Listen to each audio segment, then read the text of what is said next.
दोस्तों आप जानते पर्दा फटने की या फाड़ने की या फटने की सबसे बड़ी वजह क्या थी? आपके बीच में रखूंगा। जैसे ही पर्दा फटा, फिजिकल मंदिर जाएगा और बॉडीली मंदिर आएगा। तो जैसे ही पर्दा फटा, एक मंदिर क्लोज हो गया। कौन सा मंदिर? जो कि उस वक्त में फिजिकल था, जहां सैक्रिफाइसेस एवरीडे होते थे। लेकिन जब परमेश्वर को अपना परफेक्ट ब्लड, अपना परफेक्ट सैक्रिफाइस मिल गया, यानी यीशु के रूप में, जो कि मेमना है, जैसे मिला, फिजिकल टेंपल बंद हो गया। आइए इसको पढ़ते हैं जी। यीशु ने उनको उत्तर दिया कि इस मंदिर को ढा दो, इस मंदिर को ढा दो और मैं उसे 3 दिन में फिर खड़ा कर दूंगा। जानते हो किसकी बात कर रहा था? ये अपनी बात कर रहा था, परंतु उसने अपनी दया के मंदिर के विषय में कहा था। जब हम मूसा को देखते हैं ना टैबरनैकल मंदिर के रूप में, कि तुम एक टैबरनैकल बनाओ, वो चलता फिरता टैबरनैकल जीसस था, और जिसके चलते हम नहीं समझ पाए कि वो जो टैबरनैकल मोसेस ने बनाया वो जीसस का नमूना था। तो मूसा का टैबरनैकल परछाई, यीशु खुद टैबरनैकल सच्चाई। पर्दा फटा और हम बन गए बॉडीली टेंपल, यानी कि मंदिर। जानते हो पौलुस क्या कहता? पढ़िए। क्या तुम नहीं जानते कि तुम परमेश्वर का मंदिर हो और परमेश्वर का आत्मा तुम में वास करता है? वापस पढ़िए। क्या तुम नहीं जानते कि तुम परमेश्वर का मंदिर हो और परमेश्वर का आत्मा तुम में वास करता है? जैसे ही परमेश्वर का पौलुस जो दास है, उसने कहा कि तुम परमेश्वर का मंदिर हो, जानते कब बन गए? हम यहां पे बन गए। पर्दा फटा और जो बॉडीली टेंपल है वो आ गया। कब हुआ था ये सब बॉडीली मंदिर? कब हुआ था? On the day of Pentecost. जी हाँ, आइए इसको पहले पढ़ते हैं। उन बातों के बाद मैं सब प्राणियों पर अपना आत्मा उंडेलूंगा। तुम्हारे बेटे बेटियां भविष्यवाणी करेंगी और तुम्हारे पुण्य स्वप्न देखेंगे और तुम्हारे जवान दर्शन देखेंगे। ओके, एक्ट चैप्टर 2 इसी को रिपीट करता है पतरस जी। परंतु ये यह वह बात है जो योएल भविष्यवक्ता के द्वारा कही गई है।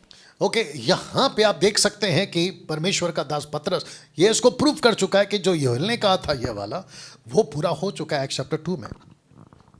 अब मुझे नहीं समझ में आता है फिर आप लोग कौन सी आत्मा को नीचे बुला रहे हो ना। पहले इसको देख लीजिएगा कि अपर रूम जहां आत्मा उतरा था, कहां उतरा था? यहां पे उतरा था ना। दोस्तों एक्ट चैप्टर 1:4 में यरूशलेम को ना छोड़ो, यरूशलेम से ही शुरू हुआ था 120 का ये पूरा का पूरा छोटा झुंड। आइए इसको पढ़ते। क्या कहा था यीशु ने अपने इस छोटे झुंड के बारे में? जी। हे छोटे झुंड, मत डर, क्योंकि तुम्हारे पिता को यह भाया है कि तुम्हें राज्य दे। तुम्हें राज्य दे। ब्रैकेट में मैंने कलीसिया लिखा, अगर आपको यहाँ पे दिख रहा होगा, ये देख लीजिए कलीसिया। इसका मतलब है कि 120 का छोटा झुंड जो यहां अपर रूम में स्टार्ट हुआ था, इसको प्रभु कहता है कि हे छोटे झुंड मत डर, परमेश्वर तेरे द्वारा इस पृथ्वी पर, जिसको कलीसिया कहते हैं, एक बड़ा कार्य शुरू करेगा। यरूशलेम के 120 ने शुरू की थी पवित्र आत्मा से भरी कलीसिया की शुरुआत। 120 ने शुरू करी थी ये राज्य को। जी पढ़िए। जैसा तुम समझ रहे हो ये नशे में नहीं, क्योंकि अभी तो पहर दिन ही चढ़ा है। अभी तो सुबह का 9 बजा है, ये तो अभी शुरुआत है। जैसे उसने कहा, वहां के लोगों ने, अच्छा ये लोग कौन है? ये वो नहीं है जो पूरे पृथ्वी से इकट्ठा हुए थे, ये वो है जो यरूशलेम के लोकल पब्लिक है। लोकल पब्लिक कहती है पक्का इन्होंने कोई ऐसा शराब पिया है, ऐसा कोई नशा किया है जिसको कहते हैं कि नशे में बात करें। पढ़िए इसको, देख लीजिए पहला इसको पढ़िए। इस प्रकार परमेश्वर के दाहिने हाथ से सर्वोच्च पद पाकर और पिता से वह पवित्र आत्मा प्राप्त करके जिसकी प्रतिज्ञा की गई थी, उसने यह उंडेल दिया है जो तुम देखते और सुनते हो। अब यहाँ पे कहते हैं कि तुम नशे में हो। ये लोग नशे में, कोई तो नया पिया। ऐसी मूर्खता क्यों? पवित्र आत्मा शराब कैसे हो सकता है? इसलिए मैंने ये पोस्टर आपके बीच में रखा है, ये देख लीजिए, ये पोस्टर आपके बीच में रखा है। कैसे मतलब कर सकता है पवित्र आत्मा? और लिखा है कि यीशु के बारे में पवित्र आत्मा प्राप्त करके जिसकी प्रतिज्ञा की गई थी, पिता ने की थी। योएल की पुस्तक में आपने अभी पढ़ा, उसी को तो उतारा है। इसको आप शराब कैसे बोल सकते हो? और इफिसियों की किताब 5वें अध्याय से कैसे जोड़ सकते हो? पढ़िए इसको, एक्ट्स 2:3 जी। और उन्हें आग की सी जीभें फटती हुई दिखाई दी और उनमें से हर एक पर आ ठहरी और वे सब पवित्र आत्मा से भर गए। सब पवित्र आत्मा से भर गए। उसी दिन वो भर गए, मतलब कलीसिया भर गए। इनके ऊपर मतलब उतरा, आज हम सब पर उतरा। ये वो कॉन्सेप्ट है। पढ़िए।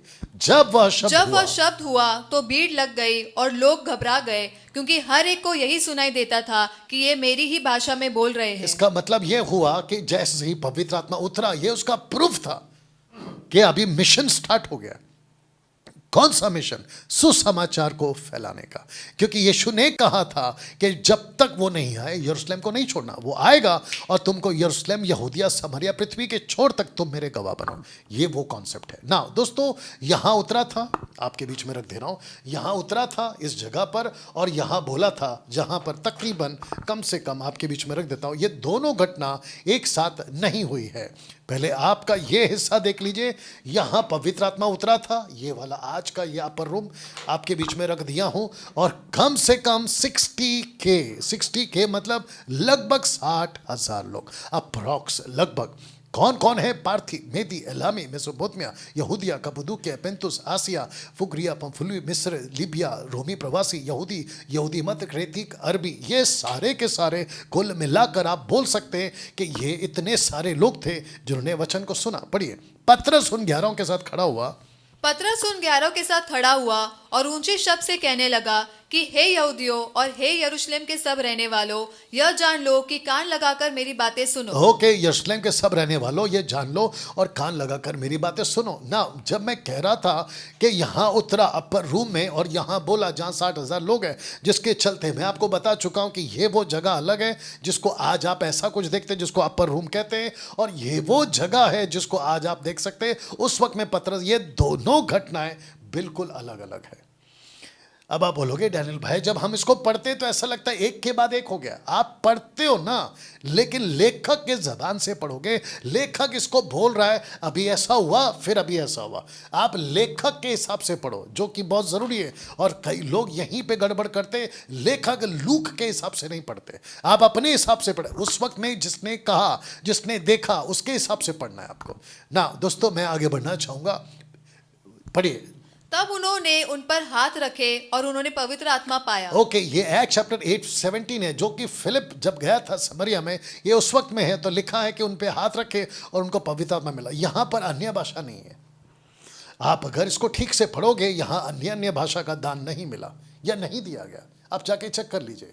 इसका मतलब क्या है कि पवित्र आत्मा उन दिनों में ऐसे आते थे, उसके बाद में चेंज हुआ। पहले इसको पढ़ते हैं।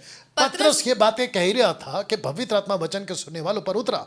जी, क्योंकि उन्होंने उन्हें भांति भांति की भाषा बोलते और परमेश्वर की बड़ाई करते सुना। ओके, तो ये अलग घटना है, ये अलग घटना है। और मन के जांचने वाले परमेश्वर ने उनको भी हमारी नाई पवित्र आत्मा देकर उनकी गवाही दी। ये दोनों घटना एक साथ नहीं हुई थी। लिखने वाले की चाल को पकड़ो। लेखक कैसा लिख रहा है उसको देखना है आपको।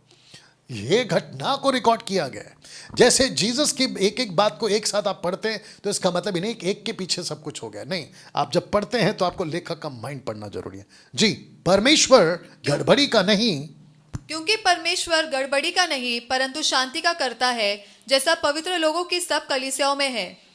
और भविष्यवक्ताओं की आत्मा भविष्यवक्ताओं के वश में है। आप बेकाबू कैसे हो सकते हैं? जैसे कि कई कलीसियाओं में लोग बेकाबू होते हैं।